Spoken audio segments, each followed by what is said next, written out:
itu dipanggil tanah jajahan mahkota British. Sesiapa yang lahir di situ, termasuk orang Melayu, menjadi rakyat British. Sesiapa yang lahir di negeri Melayu, kalau ibu bapa mereka adalah orang Melayu, mereka menjadi rakyat raja. Kalau ibu bapa bukan orang Melayu, mereka menjadi stateless citizen. Dan undang-undang British sangat jelas.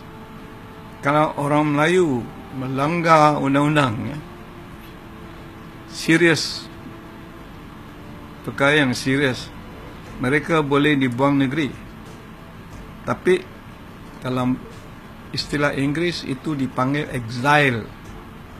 Mereka hanya boleh di-exile. Exile berarti mereka boleh dibuang negeri buat sementara. Kemudian boleh kembali ke sini. Tanah Melayu. Tempat asal mereka. Tapi orang bukan Melayu di-banish. Hantar balik ke negara asal. Tak boleh balik sini. Jadi perbezaan itu sangat jelas. Jadi kalau kita memberi tumpuan kepada sejarah, kita faham apa sebenarnya telah berlaku. Dan British tak pernah menafikan ini adalah tanah orang Melayu. Pandangan apa terhadap mereka yang mempersoalkan Tahun 153 dari sudut sejarah? Sebab mereka tak tahu. Mereka tak tahu.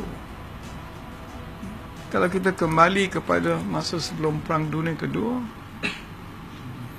macam saya kata, siapa yang lahir sebagai orang Melayu jadi rakyat raja, yang lain bukan. Jadi keistimewaan rakyat raja dari itu yang dimaksudkan dalam 153 itu? Kedudukan orang Melayu sebagai rakyat negara ini adalah tanah orang Melayu.